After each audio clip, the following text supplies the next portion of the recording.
Here he is, friends. He got his suit back just in time. And no matter what happens in his life, he gets absolutely no respect.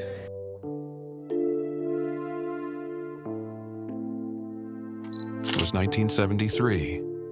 In front of millions of viewers on one of the biggest TV shows in America, a man sat at Johnny Carson's desk, sweating. He had told the world he could bend metal with his mind. He had fooled scientists, packed theaters, and charmed his way onto magazine covers. But tonight, something was different. Tonight, the props had been switched. Tonight, Johnny Carson was ready. And for the next few minutes, this so-called psychic couldn't do a single thing. What happened next became one of the most legendary moments in late-night television history, and it started long before the cameras turned on. The man who called himself a psychic. Before we get to that famous night on The Tonight Show, we need to understand who Uri Geller was and why millions of people believed in him. Uri Geller was born on December 20th, 1946, in Tel Aviv, in what was then part of the British Mandate of Palestine. He grew up in a modest household, and by his own accounts, strange things started happening to him early. He claimed that as a child, a mysterious light struck him in a garden, and that's where his powers came from. Whether you believe that or not, one thing is clear: he had a real talent for performance. He started working as a model and performing his psychic routine in nightclubs, earning local fame in Israel. He would sit across from audience members, ask them to concentrate, and then, seemingly out of nowhere, describe what they were thinking, reproduce drawings they had made in secret, or cause metal objects to bend right in front of their eyes. The crowds went wild. His performance included spoon bending, describing hidden drawings, and making watches stop or run faster. These weren't small party tricks. He presented them as genuine supernatural abilities. He told people that his powers came from a force beyond human understanding.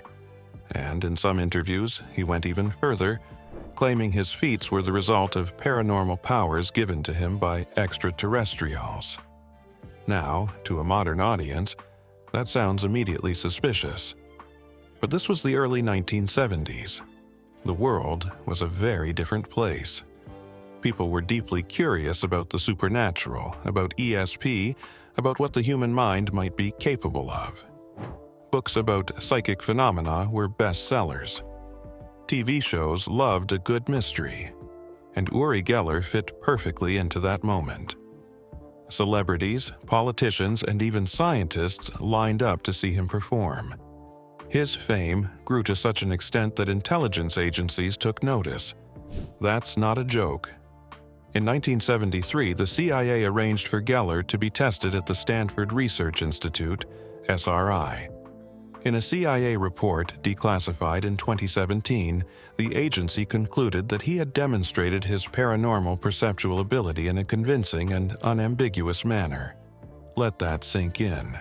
The Central Intelligence Agency, the same organization that runs covert operations around the world, actually wrote a report saying Uri Geller might be the real deal. That's how convincing he was. Of course, not everyone was convinced. Critics pointed out that the SRI experiments were poorly designed and open to trickery, and that both the researchers running the tests were already believers in paranormal powers before the experiments even started. Geller was not adequately searched before the experiments took place. The scientific community was far from satisfied, but the public didn't know all that. What they saw was a handsome, confident young man bending spoons on their television screens and leaving scientists scratching their heads. After spending a year living in Germany, Geller moved to the United States in 1973. America was his next frontier. He had conquered Israel and Europe. Now he wanted the biggest stage in the world, and that meant getting on The Tonight Show with Johnny Carson. In 1971, aged just 25 years old, Geller had met parapsychologist Andrea Puharich, who sponsored his travel to the United States so they could experiment on Geller's powers together. Puharich was a true believer and helped set up the connections that would eventually get Geller booked on major American television. By the time Geller landed in the U.S., he already had a reputation that preceded him. Magazine articles had been written. Scientists had testified to his abilities. He was, by any measure, a rising star. But here's what Uri Geller didn't know as he prepared for his Tonight Show appearance. The host who had invited him had a very different plan in mind, and it had nothing to do with asking friendly questions about his supernatural gifts. Who was Johnny Carson and why did he care? To understand why Johnny Carson went to all the trouble of setting a trap for Uri Geller, you need to understand where Carson came from, because he wasn't just a talk show host. He was a magician at heart, and he had been one since he was a child. Growing up in Norfolk, Nebraska, Carson, at age 12, found a book on magic at a friend's house and immediately purchased a mail-order magician's kit. He practiced card tricks on family members, following them around the house saying, "Pick a card, any card." His mother made him a cape for his performances, and his first show was in front of the local Kiwanis Club. Before Johnny Carson was a comedian, he was the Great Carsoni, the 14-year-old magician who entertained youthful audiences in Nebraska for $3 a show. He wasn't just playing around either. He performed at firemen's picnics, county fairs, church socials, and by the time he went to university, he was charging $25 per appearance and continued performing magic throughout his college years. Even when he joined the U.S. Navy during World War II, magic stayed with him. Carson later said the high point of his military career was performing a magic trick for U.S. Secretary of the Navy James Forrestal. When Forrestal asked him if he planned to stay in the Navy, Carson said no, he wanted to be a magician. Forrestal asked him to perform, and Carson did a card trick that managed to amuse someone famous for being cranky and tough to impress. This lifelong connection to the craft of illusion gave Carson something that almost no other talk show host in America had: a deep, technical understanding of how magic actually works.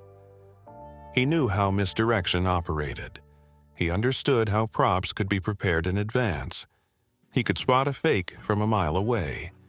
And this is exactly why, when Uri Geller started getting famous, Carson's jaw tightened.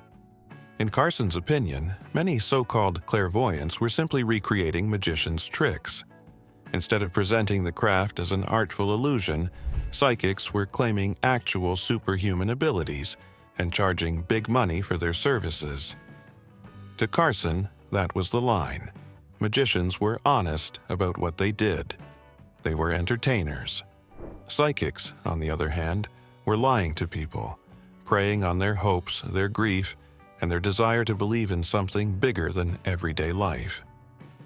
According to author Mark Malkoff's book, Carson, an accomplished amateur magician in his own right, hated most psychics and so-called mediums for intentionally fooling easily cowed audiences. Furious at Geller's increasingly popular mystic act, Carson plotted out ways he might expose the psychic live on The Tonight Show. Malkoff writes in his book, Carson hated mentalists like Geller, who claimed to have psychic and supernatural powers for gullible people, and he secretly planned to use his platform to expose Geller as a fake. Now, Carson needed help. He was a magician, but he needed someone even more deeply embedded in the world of skepticism, someone who had spent years specifically studying how performers like Geller pulled off their tricks. That person was James Randi, also known as the Amazing Randi. James Randi, born Randall James Hamilton Zwinge on August 7, 1928, in Toronto, Canada, began his career as a magician under the stage name The Amazing Randi, and later chose to devote most of his time to investigating paranormal, occult, and supernatural claims. He was an extraordinary performer in his own right. He made a name for himself as an escape artist, breaking free from jail cells, safes, and even a submerged coffin on the Today Show in 1956, a feat that was said to have broken even Houdini's record at the same stunt.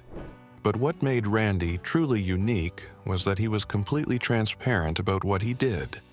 At the end of every show, he would tell the audience directly, "Everything you just saw was a trick. There's nothing supernatural here." He hated that other performers were using the same skills he had, skills that were just craft, just practice, just clever technique, and presenting them as genuine supernatural powers. Randy was a frequent guest on The Tonight Show starring Johnny Carson, and the two had developed a strong working relationship over the years. Randy later said that when he made contact with Carson, he discovered that Carson was very much on our side. He wasn't only a comedian, he was a great thinker. According to Randy, when he was on The Tonight Show, Carson broke his usual protocol of not talking with guests before their entrance on stage, but instead would ask what Randy wanted to be emphasized in the interview. "He wanted to be aware of how he could help me," Randy said. So, when the chance came to book Uri Geller on the show, Carson and Randy moved quickly. They had a plan. It was elegant in its simplicity, and it had one goal: remove the one thing that made Geller's tricks work. The key to any sleight-of-hand performance involving props is that the performer gets to handle the objects beforehand. A spoon that is going to bend psychically usually needs to have been bent back and forth beforehand until the metal is weak enough to finish the job with minimal effort on stage, while the audience is distracted. Geller's team had offered to bring their own props for the appearance. That was standard practice. But Carson and Randy had other ideas. Per Randy's advice, the show prepared its own props without informing Geller and did not let Geller or his staff anywhere near them. The spoons, the sealed envelopes, all the items Geller was supposed to perform with, none of them were accessible to Geller before he sat down in front of the cameras. Every prop was controlled entirely by the show's own staff, prepared under Randy's guidance, and kept completely away from Geller's team right up until the moment of taping. It was a simple, airtight trap, and Uri Geller had absolutely no idea it was coming. 22 minutes of humiliation. August 1st, 1973. The Tonight Show, NBC Studios, Burbank, California. Uri Geller walked out onto that familiar stage to a warm audience welcome. He was confident. He was well-dressed. He had done this dozens of times before: Israeli television, European shows, packed theaters, dinner parties with scientists. He had the CIA on his side. The Stanford Research Institute had published favorable findings. What could possibly go wrong? When Geller joined Carson on stage, he appeared surprised that he was not going to be interviewed, but instead was expected to display his abilities using the provided articles. There was no warm-up chat, no softball questions about his childhood or his beliefs. Carson went straight to the demonstration. The props were laid out on the table in front of Geller, and the invitation was simple: "Show us what you can do." Geller's expression changed. Those who have watched the footage described the shift clearly, the confidence draining from his face the moment he saw props he didn't recognize, objects he hadn't been able to touch beforehand. Geller said, "This scares me, and, as you know, I told your people what to bring. And I'm surprised because before this program your producer came and he read me at least 40 questions you were going to ask me." He was stalling, and every person watching could feel it.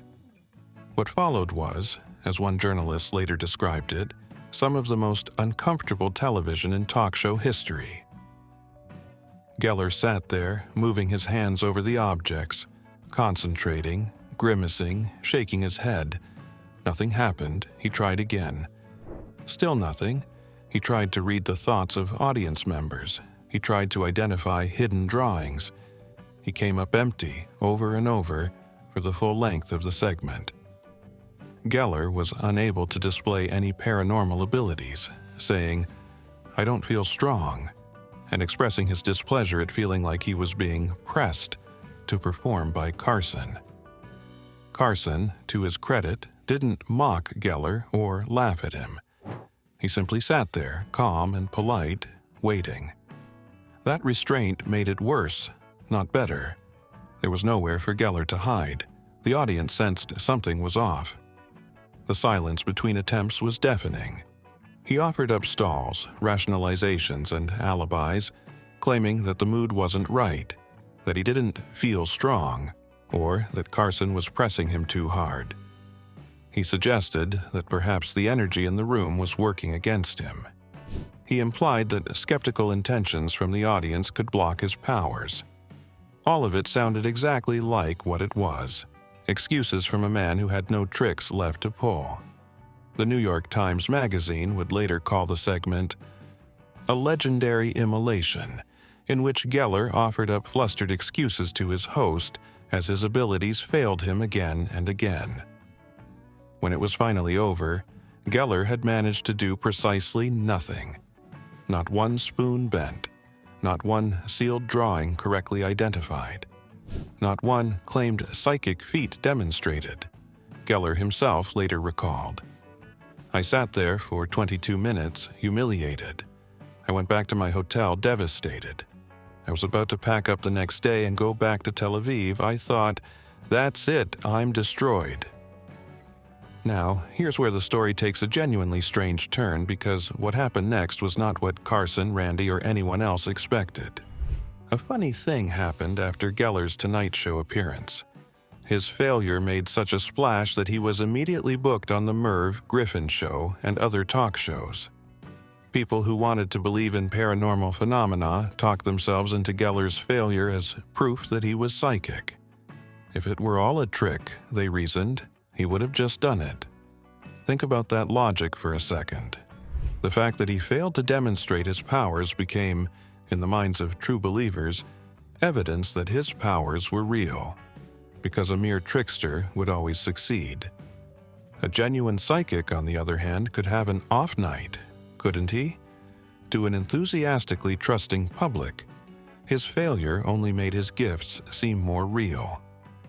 By the mid-1980s, Geller was described as a millionaire several times over, and claimed to be performing mineral dowsing services for mining groups at a standard fee of £1 million. Mining companies were paying him to walk their land with a stick and tell them where to dig. Oil companies reportedly consulted him. He became, against all logic and against everything Carson and Randy had tried to do, even more famous. Geller himself summed it up perfectly. That Johnny Carson show made Uri Geller, he said. And Geller was never invited back to The Tonight Show. As comedian David Steinberg later put it about Carson, he hated phony.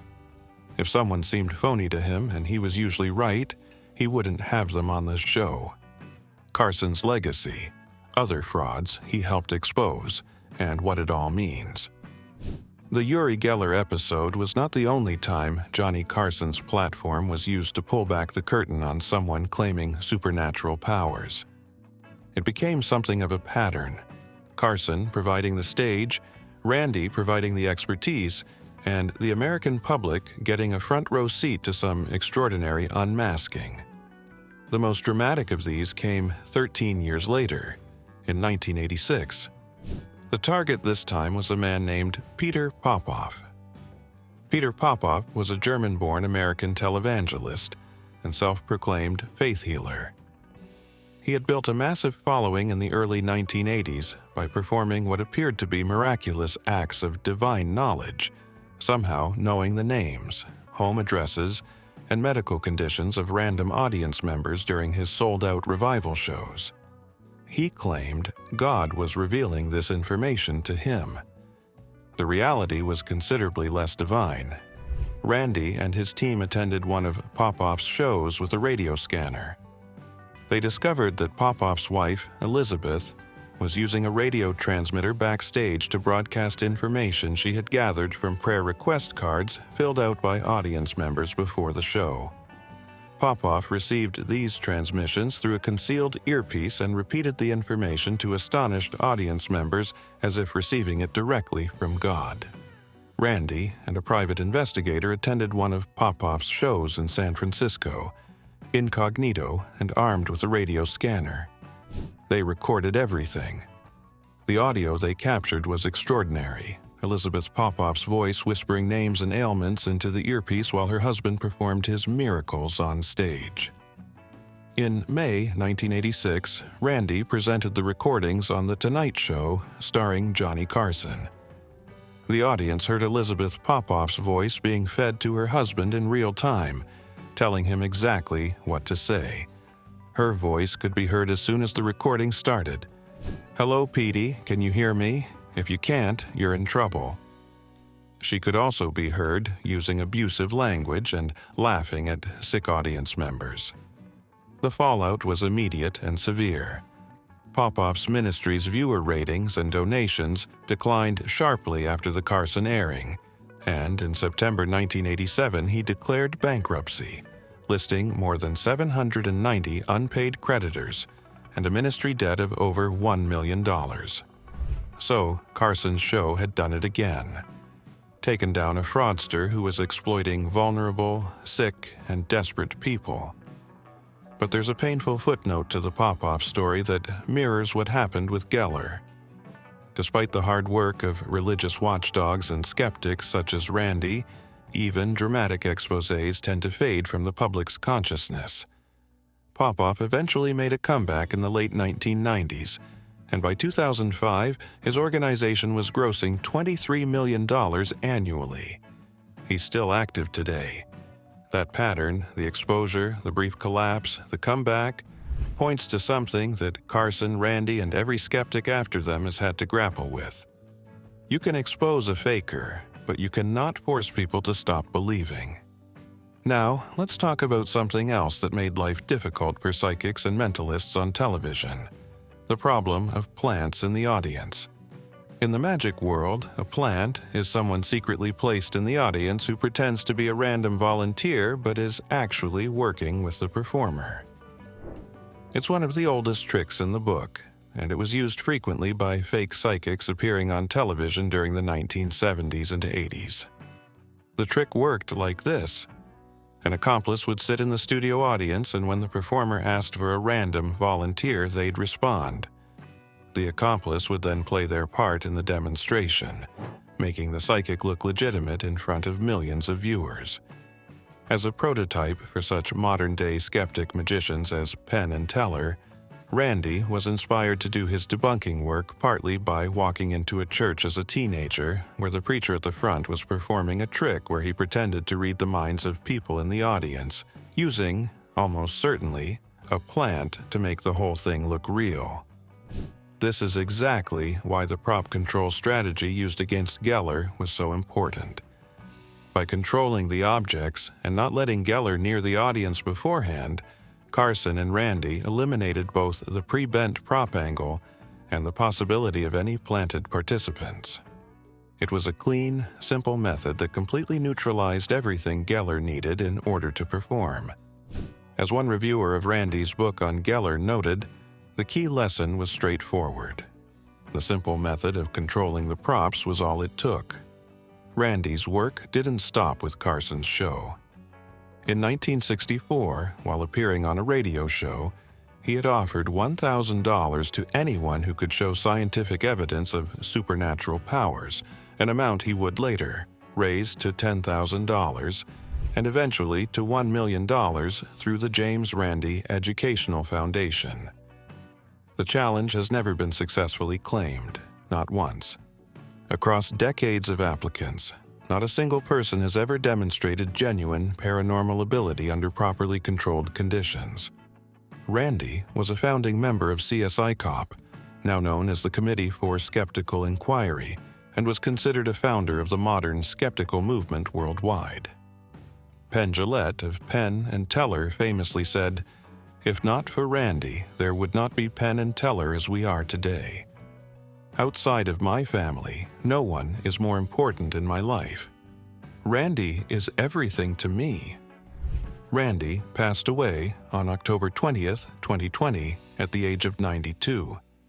But what he and Carson built together, this tradition of using television to hold paranormal claimants accountable, left a lasting mark on how these performances are viewed. So, what is the final lesson from all of this? Carson's trap for Geller worked perfectly as a demonstration. It proved, beyond any reasonable doubt to any reasonable person watching, that Uri Geller could not do what he claimed to do the moment his props were taken away from him. But it didn't destroy Geller's career. It didn't stop Popoff from coming back. It didn't end the parade of fake psychics, mediums, and miracle workers on television. Human beings, it turns out, are extraordinarily good at believing what they want to believe, and extraordinarily resistant to evidence that challenges those beliefs. In a 1974 article in Haulam Haza, an Israeli publication, allegations were made that Geller's manager and his manager's sister had secretly helped in Geller's performances. In Geller's own autobiography, he acknowledged that early in his career he had added a magic trick to his performances. An accomplice was giving him audience members' car registration numbers in advance so he could appear to read them psychically. And yet, even with all of this out in the open, Geller remained a celebrity. What Johnny Carson understood, and what the Geller episode illustrated so clearly, is that skepticism is a choice, and not everyone will make it. You can remove the props, you can expose the earpiece, you can lay all the evidence on the table. But in a world where people desperately want to believe in something extraordinary, a 22-minute silence on live television will never be the last word. What it can be, though, is a reminder.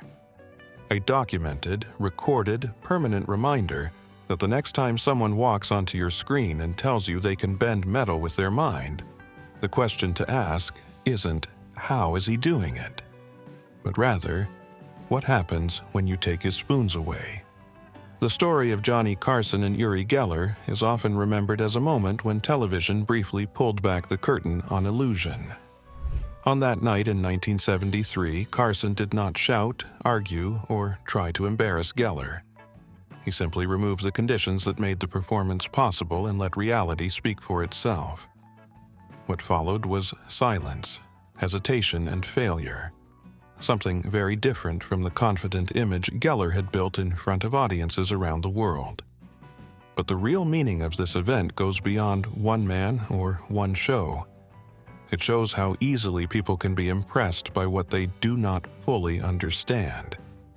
When something looks mysterious or unexplainable, it is tempting to believe it must be supernatural. Uri Geller's rise happened in a time when many people were already curious about psychic powers and hidden abilities of the human mind. That belief helped his fame grow, even when questions were being raised by scientists and skeptics. At the same time, the story also shows the importance of careful thinking. Johnny Carson and James Randi did not rely on insults or loud arguments. They relied on preparation, control, and observation. They showed that when the conditions of a performance are properly tested, many mysteries lose their power. Still, the outcome also teaches an important truth. Exposing a trick does not always end belief. Even after the Tonight Show appearance, many people continued to support Geller. This shows that belief is not always based on evidence alone. Sometimes it is driven by hope, emotion, or the desire for something beyond everyday life. In the end, this story is not just about a fake psychic. It is about human nature itself. It reminds us to stay curious, but also careful, to question what we see, and to remember that extraordinary claims need extraordinary proof. If you enjoyed this deep exploration, don't forget to like the video, subscribe for more stories like this, and hit the bell so you never miss an upload. See you in the next one.